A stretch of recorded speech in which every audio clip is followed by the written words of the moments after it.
तो स्टूडेंट्स, जैसा कि मैंने आपको कहा था, मैं क्लास 10 का भी अल्टरनेटिव क्लासेस कराऊंगा। तो मैंने फर्स्ट वीडियो डाला था, आप लोगों ने बहुत अच्छा रिस्पॉन्स किया, तो मैंने आज सेकंड वीडियो सोचा मैं डाल देता हूँ। तो सेकंड वीडियो में क्या है ना कि हम लोग को पढ़ना है।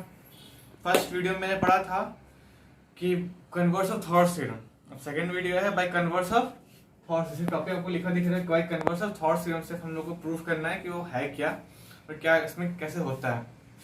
तो सबसे पहले क्या होगा ना कि एक ट्रायंगल है ABC, इसमें गिवन में क्या लिया हुआ है, एक triangle ABC and line intersecting AB at point D। एक लाइन है जो इंटरसेक्ट कर रहा है पॉइंट D पे AC एट AC पे such that AD by DB is equal to AE by EC। ये हमको गिवन दिया हुआ है। गिवन क्या है कि AD by DB is equal to AE by EC, ये हमको गिवन दिया हुआ है। तो प्रूफ करने को क्या बोला कि D जो लाइन है वो पैरेलल होगा मेरा BC के। ठीक है, तो हम लोग यहां से एक लाइन कंस्ट्रक्ट करते हैं। ऐसा मानते हैं क्या कि ये जो लाइन है ये DF, ये जो लाइन है मेरा DF, ये पैरेलल होगा BC के। कंस्ट्रक्ट कर लेते हैं या फिर हम लोग प्रूविंग में लिख लेते हैं।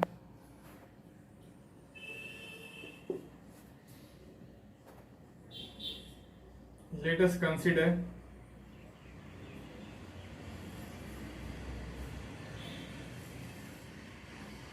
DE is not parallel to BC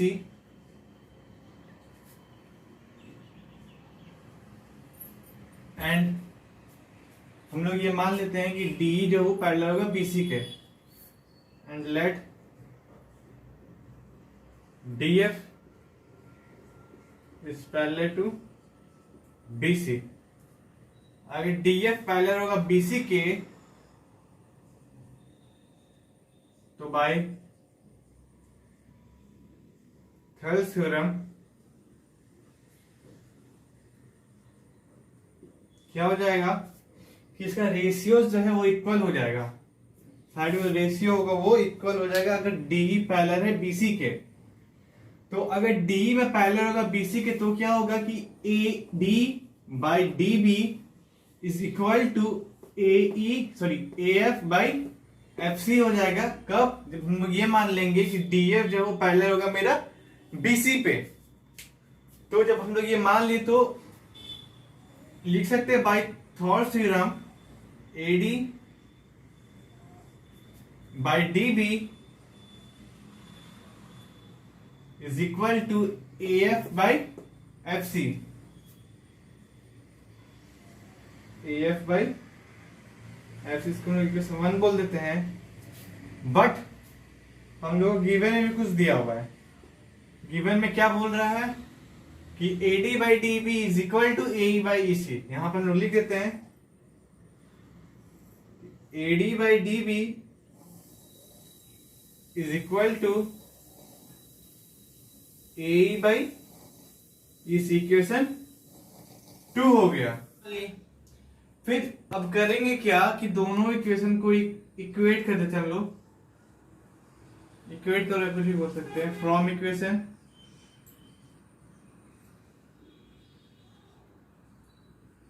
one and two we get क्या हो जाएगा कि देखो AD बाई DB इसमें भी और AD बाई DB इसमें भी है। जब AD by DB is equal to AF by FC होगा और AD by DB is equal to AE by EC होगा तो लिख सकते हैं कि AF by FC is equal to AE by EC। इसमें हम बहुत इजीली लिख सकते हैं। तो क्या होगा इक्वेशन 2 से कि AF by FC is equal to AE by EC हो गया। अब क्या करते हैं, दोनों जगह पे हम 1 ऐड कर देते हैं। AF by FC plus 1 is equal to AE by EC plus 1। अगर हम किसी भी नंबर्स पे 1 प्लस कर दे या 1 घटा दे तो कोई फर्क नहीं पड़ता, क्योंकि अगर ये प्लस यहाँ पे है तो जाकर माइनस में हो जाएगा, फिर -1 +1 आपस में कैंसिल हो जाएगा। जैसे कि हम किसी को 1 रुपया दिए, वो हमको 1 रुपया वापस कर दिया, तो क्या हुआ, कुछ फर्क पड़ा उससे? नहीं पड़ा। तो यहाँ पे क्या करते हैं कि इसका हम लोग यहाँ पे एलसीएम ले लेते हैं। तो AF plus FC by FC is equal to AE plus EC by EC हो गया। जब हम लोग AF और FC को प्लस करें तो ये पूरा AC निकल जाएगा मेरा, AC बाई FC, FC होगा।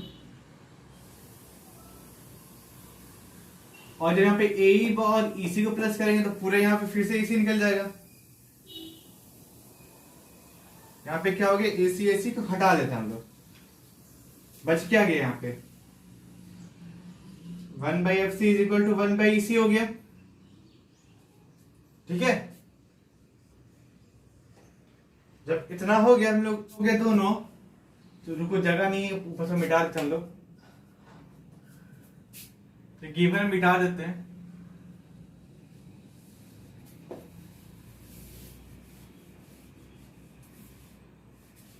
कोई बात नहीं, तो इससे क्या हो गया कि इसको हम लोग क्रॉस मल्टीप्लिकेशन कर देते हैं, तो क्या हो जाएगा कि EC is equal to FC। अभी पॉसिबल कब होगा कि जब मेरा पॉइंट लिखते सो,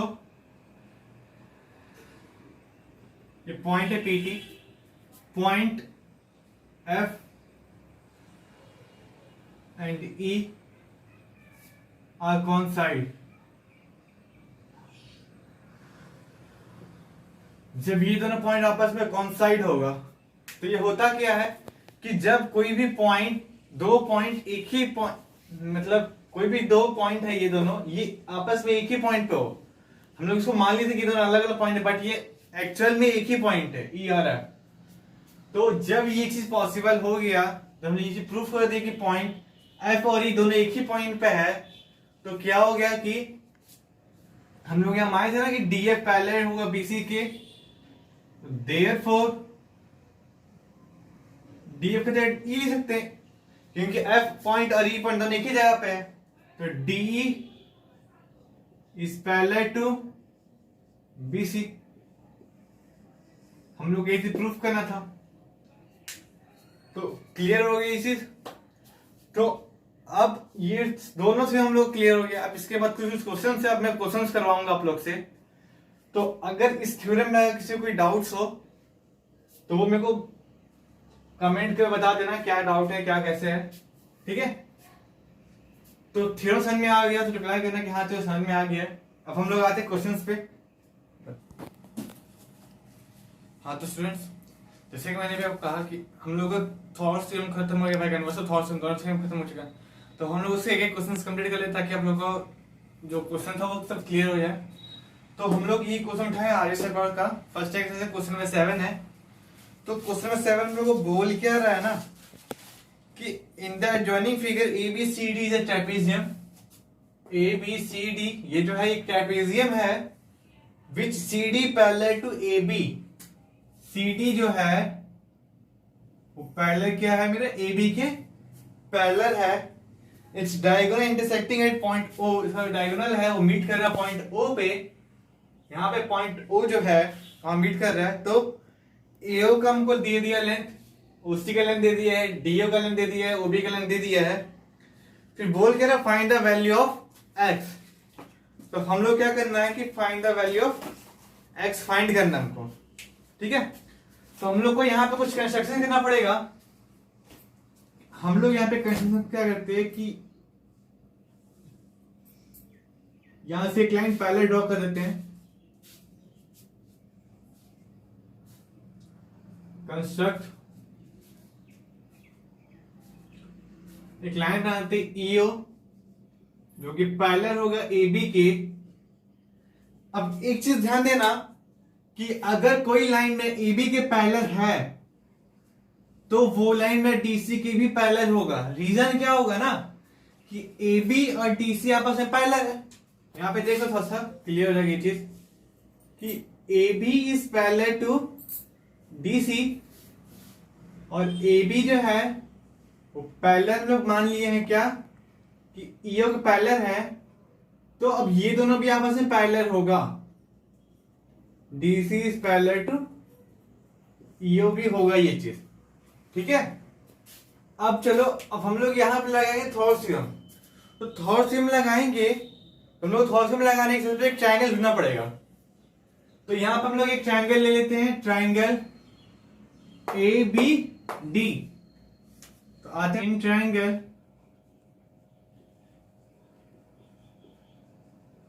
ABD। अब ABD में क्या है कि EO is parallel to AB। ये हम लोग को कैसा हो गया बाय कंस्ट्रक्शन। अगर ये दोनों लाइन मेरे आपस में पैरेलल है तो इसका रेशियोज भी इक्वल होगा। कैसे? तो बाय थॉर्स थ्योरम।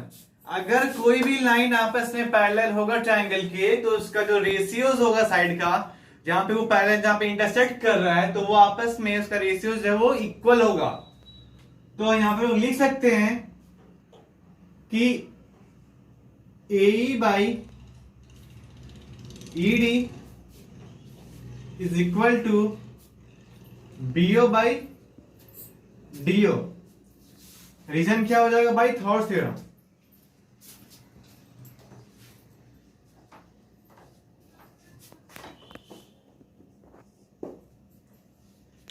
थेल्स थ्योरम से ये हो गया, जब ये दो लाइन में आपस में रेशियोज वो इक्वल हो गया।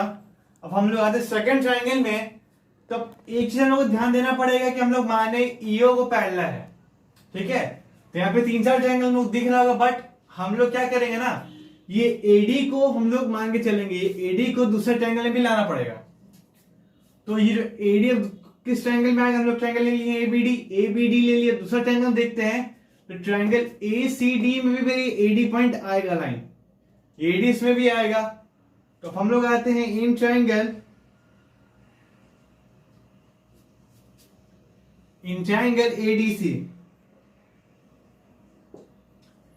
तो ADC में भी सेम चीज होगा, EO पैरेलल होगा मेरा, EO is parallel to DC, ठीक है। अच्छा, यहां पे कंस्ट्रक्शन तो छोड़ गया ना, कोई बात नहीं। ये जो पैरेलल था, तो यहां बताया था कि ये दो लाइन भी आपस में पैरेलल होगा। हम लोग यहां पे लिख सकते हैं also DC parallel to EO। तो यहां पे भी लिखेंगे बाय कंस्ट्रक्शन, दोनों में पैरेलल हो गया, तो इसका रेशियोज भी इक्वल होगा। Same condition, AE by DE is equal to, अब आएंगे हम लोग AO बाई AC में, AO by OC। Thales theorem,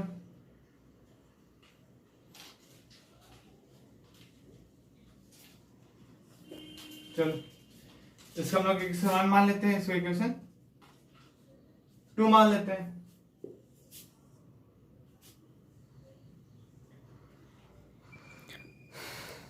by equation 1 और 2 सेम चीज अब यहां पे भी आया। अब इसे मैं थॉर्स में बताया था कि जब ये दोनों आपस में इक्वल है और ये दोनों आपस में इक्वल है, और ये A बाई ED से भी है, A बाई ED इसमें भी है, तो ये BO बाई DO जो है वो इक्वल होगा AO बाई OC में, ठीक है। हाँ, तो इसके बाद हम लोग क्या करेंगे ना कि BO by DO is equal to AO by OC, AO by OC हो गया। अब देखो, अब हम लोग यहाँ पे क्या करेंगे कि इसका वैल्यू सब जगह पुट करते हैं। तो BO का वैल्यू क्या है? 7x + 1 भाई डीओ का वैल्यू क्या है 7x minus 5 is equal to एओ का वैल्यू क्या दिया हुआ है 5x minus 7 5x minus 7 by और सी का वैल्यू क्या दिया हुआ है 2x प्लस 1। अब इसके बाद हम लोग क्रॉस मल्टीप्लिकेशन करेंगे, इसको इससे मल्टीप्लाई करते हैं तो क्या हो जाएगा 7x plus 1 into 2x plus 1 is equal to 5x minus 7 into 7x minus 5। ठीक है, अब इसको हम लोग ब्रैकेट सॉल्व करते हैं, ब्रैकेट सॉल्व करने तो आते ही होगा। पहले 7x से पूरे को मल्टीप्लाई करेंगे, फिर प्लस देकर फिर 1 से पूरे को मल्टीप्लाई करेंगे।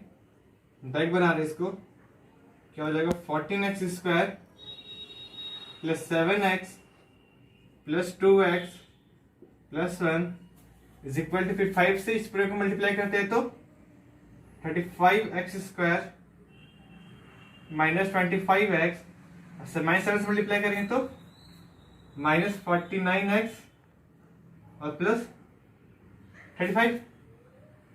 ठीक है, अब हम लोग क्या करते हैं इसको रीअरेंज करके सॉल्व करते हैं। तो इस पे टर्म को यहाँ पे एक्सचेंज कर देते हैं 25x minus 49x plus 35 is equal to 14x square plus 7x plus 2x plus 1। अब तो मिटा देते हैं, इसको रीअरेंज कर दिया। देखो 35x स्क्वायर 14x स्क्वायर यहाँ पे प्लस में जाके माइनस में हो गया, माइनस 14x स्क्वायर फिर क्या minus 25x minus 49x 7x से प्लस में है इधर के माइनस में हो गया,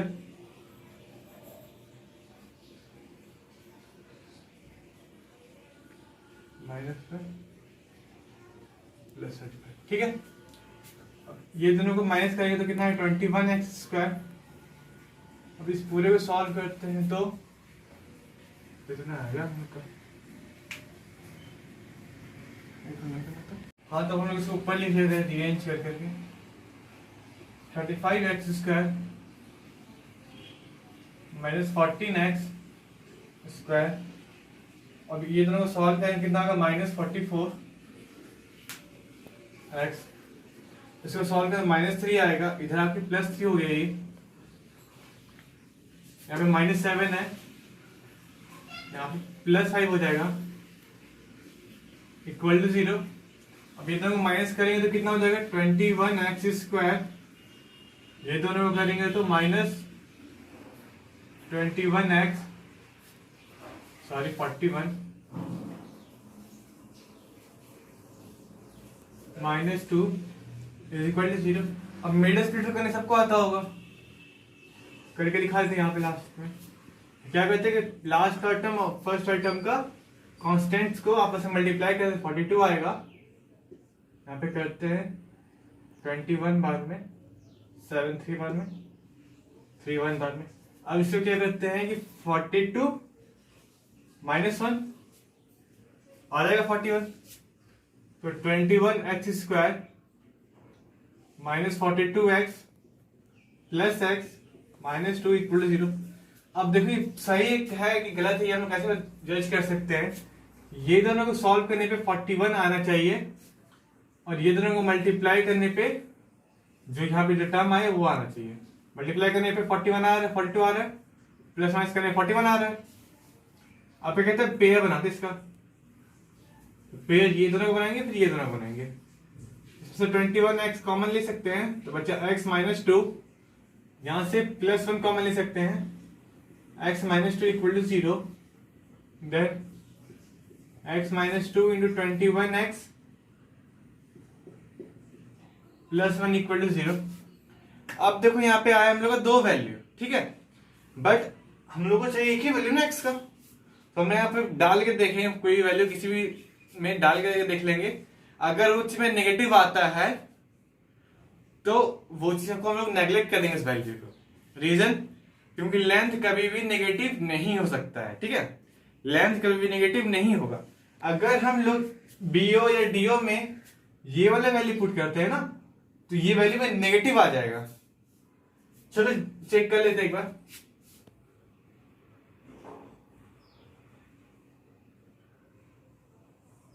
चेक कर लेते हैं। यहाँ पे x का वैल्यू क्या हो जाएगा 21x प्लस 1 इक्वल टू 0, तो x का वैल्यू क्या होगा -1/21। और किसी में भी वो वैल्यू पुट कर देखते हैं। चलो इसमें वैल्यू पुट कर लेते हैं। बीओ में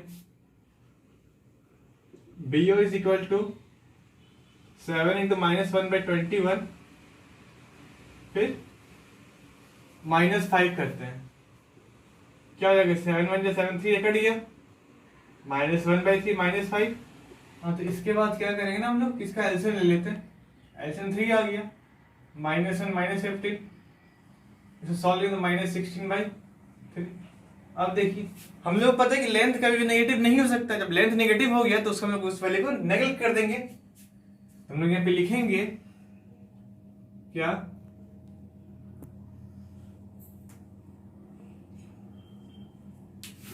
length is does not negative, so x is equal to 2। यहाँ पे लिख देते x इक्वल टू -16/3। कब आया तो ये करके दिखा देंगे हम लोग, ठीक है। तो यहाँ पे क्या हो गया, x का वैल्यू 2 आ गया। क्लियर है ये चीज। चलिए अब हम लोग आते हैं नेक्स्ट क्वेश्चन की तरफ। तो जब हम लोग इतना हो गया तो हम लोग को पता है कि आज हम लोग गिवन दिया कि bm is equal to cm को दिया हुआ है, तो क्या करेंगे कि वहां पे इसको एक्सचेंज कर देते हैं। bm मतलब वही mb हो गया, mb लेके bm लेके बात तो बराबर है। cn लिख देते यहाँ पे, n प्लस nc या cn कुछ भी लिखो, cn cn कैंसिल हो गया, m is equal to nc या na। इसको हम लोग क्वेश्चन 2 बोल देते हैं। यहाँ पे जो गिवन था इसको हम लोग इक्वेशन 1 ले लेते हैं, ठीक है। अब हम लोग आते हैं फ्रॉम इक्वेशन 1 एंड 2 या from equation 1 divided by equation 2।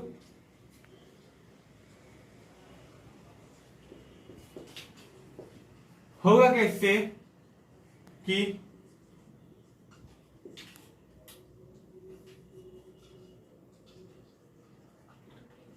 bm by am is equal to cn by am। चलिए जब ये चीज मेरा हो गया तो बाय कन्वर्स ऑफ थॉर्स थ्योरम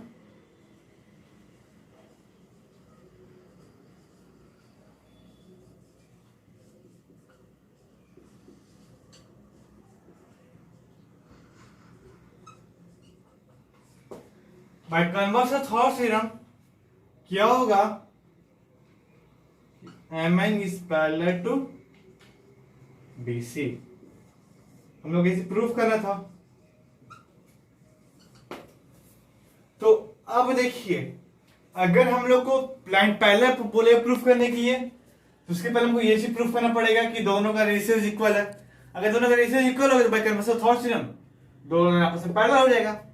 अगर हम लोग को दोनों का लाइंस बोलेगा पैरेलल, सॉरी अगर हम लोग बोले दोनों का सारे रेशियोज पैरेलल करो तो ये दोनों लाइन हम लोग को पैरेलल करना पड़ेगा। क्लियर है। हाँ तो आज की क्लास हम लोग यही खत्म करते हैं। मैंने फर्स्ट क्लास में कन्वर्स ऑफ थॉर्स थ्योरम पढ़ाया था। इस क्लास में मैंने फर्स्ट क्लास में मैंने थॉर्स थ्योरम पढ़ाया था, सेकंड अभी सेकंड क्लास है इसमें मैंने कन्वर्स ऑफ थॉर्स थ्योरम पढ़ाया है। तो इसमें कन्वर्स ऑफ थॉर्स थ्योरम प्लस एक एक क्वेश्चन दोनों करवा दिए हैं। अगर अब किसी को अभी भी कोई डाउट हो तो कमेंट में बता देना कि इतना नंबर क्वेश्चन नंबर सॉल्व करने के लिए मैं सॉल्व करके दे दूंगा। तो अगर आपको ये वीडियो अच्छा लगा तो लाइक शेयर कमेंट सब्सक्राइब सब कुछ कीजिए जो भी पॉसिबल है। तो चलिए चलते हैं आज। हेलो स्टूडेंट्स, तो अब मैं इस चैनल पे लाइव भी आने वाला हूँ। संडे को मैं 10 बजे से लाइव करूंगा क्लास 10 के लिए। चैप्टर टॉपिक सब है ट्रिग्नोमेट्री। ट्रिग्नोमेट्री का बेसिक से लेकर के जितना भी क्लास 10 के सिलेबस में सब कुछ करवाने वाला हूँ। इसमें आपका क्वेश्चंस होंगे, कुछ इंपॉर्टेंट क्वेश्चंस होंगे एनसीईआरटी के, आरडी शर्मा, आईएएस तक किसी भी टाइप के क्वेश्चंस होंगे। अगर जैसे मैं कुछ क्वेश्चंस को सिलेक्ट कर चुका हूँ तो वो मैं करवाऊंगा। अगर आपको भी कुछ डाउट्स होता है तो आप लोग कमेंट्स में जा करके मैसेज कर देना, उसके हिसाब से भी मैं करवा दूंगा क्वेश्चन।